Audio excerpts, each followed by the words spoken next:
Hey, for the next 20 minutes, you'll be listening to an inspiring conversation with our podcast guest. Bonus materials are waiting for you in the link in the YouTube description. So, hey everybody, we're joined by Mad Singers, management consultant, and also the founder of Saigon SEO Mastery Summit, which I have to admit has been my favorite conference in Asia that I've been to. Have to make sure that I'm not sounding too, because of course this is the best SEO conference that we're at right now. Yep. But yours is pretty good. I'll give you that. So your presentation, you start talking about know thy numbers and listing crucial metrics like ROI, customer lifetime value, acquisition cost, and things like that. How do you think that marketing leaders can leverage a deep understanding of these numbers, not only just to prove marketing's value, but to also, drive business growth? Actually, I think the most important number, the most important mindset to understand is really understanding disproportionate returns, right? So for people who work in a day job, you often get paid like an hourly rate, right? And what that does is you work a certain amount of hours, you make a certain amount of money. The reason why most entrepreneurs become entrepreneurs is because they want to do more than that. And this is one of the most critical things to understand is that what you're looking for in business is making a bunch of bets that have a significantly higher potential return than what you're investing to them. So you're not looking to spend $100 to make 200, but just like SEO, when you're looking at SEO, initially when you invest, if you have a brand new site and you invest in SEO, initially you're going to be losing money. But the point is that the potential upside of SEO is potentially way bigger than anything you invest in, right? And this is really the case with business as well, right? So the reason why you have a business in the first place for most people is because they want to make a lot of money. And the simplest way to do that is understanding disproportionate returns. If you ask a lot of people, would you put down $5,000 with a 10% chance of making $1 million? Most people wouldn't do that because they're so afraid of losing the 5K that they're not actually looking at the odds of success. But when you're looking at business, and particularly marketing, the whole aspect is that the more bets you can put down, even if the likelihood of success is not that high, if the potential return of them have a potential huge upside, you want to take those bets every day of the week.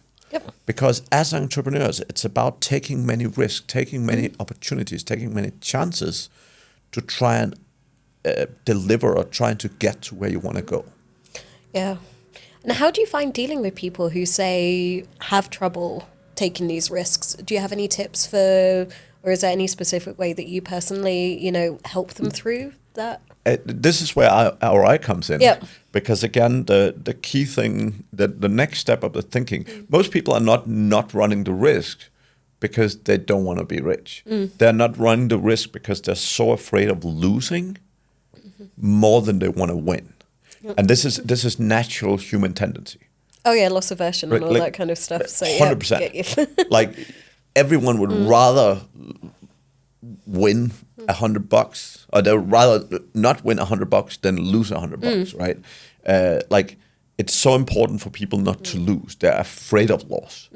And the whole thing about being an entrepreneur is that you need to get comfortable with that. And the key aspect when you're looking at opportunities, it's really sitting down and trying to somehow put some odds, put some potential numbers on the bets you're making, right? So if I was going to say, I want to, in the next 12 months, I want to spend $50,000 on YouTube. What is the likelihood that I'm going to succeed? And what is the potential, if I succeed really well, what is the potential I can get out of it? And the whole thing is with various marketing channels. If you make some kind of realistic estimations or guesstimations with various channels, and you go out and start taking some of these bets, as entrepreneurs, we will lose a bunch. Maybe you lose the first 5 times you bet, and that's okay. But the thing is, you've got to keep on going. And when you hit something that really go, whoof, Yep. then you're suddenly a successful entrepreneur. Yeah, no, that's it. That's a good point. I think people need to get more comfortable with taking risks when it comes to business, and fortunately, it doesn't come easy. Not always. No. In your presentation as well, you talk about hiring, and you talk about something called the Magic Six executive team. Can you explain what that is to our listeners? Yeah, so one of the critical things is that when you're hiring, the first 6 people you hire in your company is gonna be the most important, because they're fundamentally gonna create the culture of your business. Most people are not experienced in recruiting. And like most people, when we are not good and when we are not experienced at something, what do? We say, I don't know how to do it. Yep. And then we either give up or we just kind of half-ass it. Yep. Recruitment is one of the most valuable skills if you want to win in business. Like if you, as an entrepreneur, learning to hire great people is probably even the most valuable skill, right? Because most people have tried to work with great people and they've tried to work with not so great people. And the difference is night and day.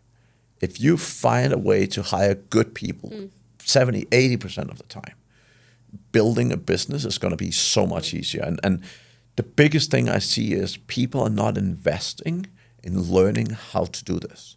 But again, mindset-wise, as an entrepreneur, if you want to win in business, spend time learning how to hire, even if you suck at it right now.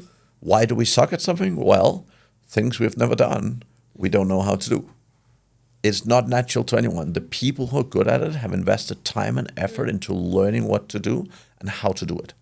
So getting the Magic 6, getting the first 6 people in, you really want to focus so much on the attitude and the mentality, right? I would way rather hire less skilled people, but have people who want to do things, who have the drive, who have the willpower to do what it takes to win, right? Yeah. No, I completely agree with you. And I think when I used to run my own business, I have that is something that I struggled with at the very beginning was, knowing how to hire people, knowing what to look for in people as well. And, it takes trial and effort to work out, do you balance somebody up with, say, better qualifications, better experience, or do you take somebody with better drive, something like that? And sometimes I think, some of the traditional things that you might pick up from businesses, sometimes you need to ignore them a little bit and, try things out. Yep, for sure. Yeah, and from a marketing leader's perspective as well, what would you say are the unique challenges or considerations when applying, principles like, one-on-ones, performance reviews, all of that kind of, HR stuff to like high-performance marketing teams? Yeah, so, and this is particularly, it's more common in smaller businesses, but most managers don't spend enough time with their staff. So particularly in smaller business, even the business owners are typically too focused on them executing instead of them managing their staff. And what I always say is the second you start managing other people, what you do doesn't matter. What matters is the outcome of your team. You're halfway through the podcast and still haven't grabbed the bonus content. Right? So if you, as a manager, as a business owner, if you're managing people and you're not taking the time to coach them and guide them, then you're focused on the wrong things. So if you're so focused on your execution that you're not spending time with your staff, then they're not going to grow and you're going to keep having to execute to get any level of results. And the problem is when you stay the focus, when you stay the center of attention, what happens is your team isn't growing and you are holding back the growth of the business. When you start spending more time with your staff, one-to-ones it's probably the most valuable management process because you want to meet with the people who work directly for you. So the people who report directly to you, you want to meet with them on a regular basis, I generally recommend weekly, but you want to meet with them. You want to build relationship, right? A lot of people's like, my staff doesn't care about the business the way I do. My question to most business owners when they say that is, how much do you care about them? Because here's the thing. If you don't care about them, why would they care about you or your business, right? So the key aspect of making people care is showing them that you care about them. I love that, and I think so many people overlook that a lot. I've seen it a lot in my time as well. So much. And I mean, I don't blame people. Reality is, most business owners, most managers have never had management training. Yep. They're doing the best they know how to do, and they're doing what they think is the right thing. But reality is that if you manage other people, you want to definitely invest time in them. Yep. And talking about things like management training, because again, as you mentioned, not very many people do get any training when they go into managerial positions. Is there any resources or anything you could recommend for people who want to learn more? Tons.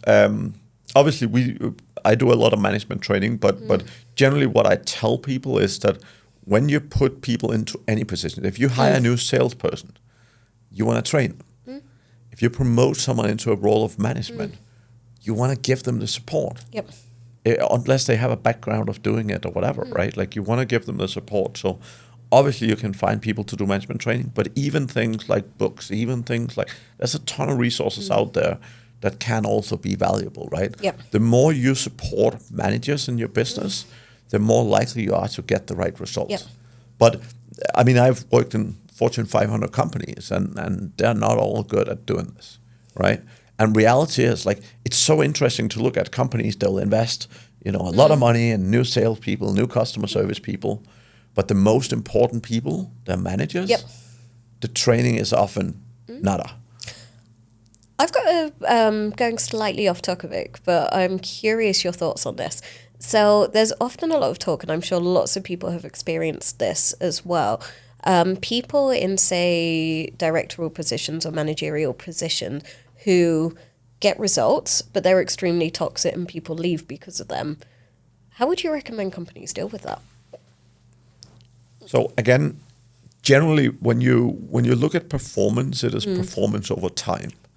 So if you are pushing people extremely hard, let's take some well-known example. Let's say someone like Elon Musk, right? So a lot of people love working for Elon because they have never been pushed that hard. And some people love that. Some people are willing to put in every hour of every day to get to the top of their range and the top of their field. However, most people are not, right? And reality is, if you hire the best of the best of the best, you can sometimes get away with doing things that others can't. But reality is, most people, and particularly when it comes to leadership positions, is a lot of people who deliver highly on their own accord do so often on the back of other people. And the thing is, if you're pushing people, it's happened to quite a few of the business owners I've worked with over the years. If you're pushing people so hard, if you call them up at 2 a.m. at night and they don't answer in 10 seconds, that means they're fired. You're probably not managing people the right way. All right. So the thing is, people who are very pushy, people who are, I mean, for me, toxic is sometimes a word that's overused a little bit, right? But people who come across as toxic, it's not that they want to be bad people. Typically what happens is they want to achieve their goals so badly and they push everyone else in the same way, right? And the problem is that people need to be treated as people. That means we're all different. So I would manage you in a different way than I would manage someone like the Moist Maker, because you're different people. Yep. Right? And I think the Moist Maker needs a very special treatment as well. Right. And for those of you who don't know who that is, we're talking about Craig, who we just had as a guest and had a really good episode with. So check that out if you fancy it. Yep. Amazing. One of the other things you mentioned as well is about giving ownership, responsibility, and most importantly, letting people fail. Yep. Now, a lot of managers and a lot of business owners do not let people fail or will not think that that's a great idea. Can you tell me more, or like why people should empower this? Yeah. So fundamentally, again, most business owners are holding their businesses back. Right. This is also relevant for managers, but at least the event we're at here, I've probably talked to 5 people last night who struggle immensely with this. And fundamentally, people, particularly if they're very detail-oriented perfectionists, they're always like, oh, I want to make it perfect. I want to make it perfect. I don't want to give it to someone else. So what happens is, again, mindset-wise, when you're busy doing something, someone getting paid less than you could be doing, it is not the fact that you're doing that that's an issue per se. The issue is the things you're not doing.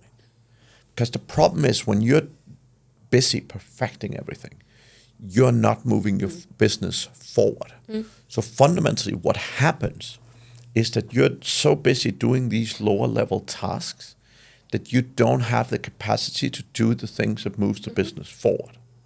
And that is why if you're in a business and you feel the growth is slow, sometimes even stagnant, you're not seeing much progress, it is usually a question of you not doing the right things. The only way as a business owner or a manager you can do the right things is to let go of the least important things on your plate. And the only way you let it go is by empowering people that work for you to own it. And your problem is, it's not just about saying, oh, but some failure is okay. It's not about that. As human beings, every single one of your listeners are in the position they're in right now because at some point, someone trusted them. Someone either, if they started out as entrepreneurs, someone even gave them a pile of money and said, here's some money, go deliver me results. Or if they worked in a business, a manager somewhere was maybe like, hey, you know, we have this website, we're not getting traffic, can you go figure it out?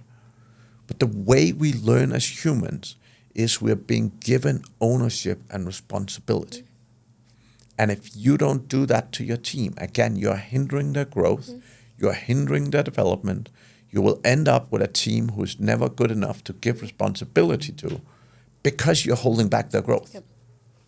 And by holding back the growth, again, you're holding back the growth of your business.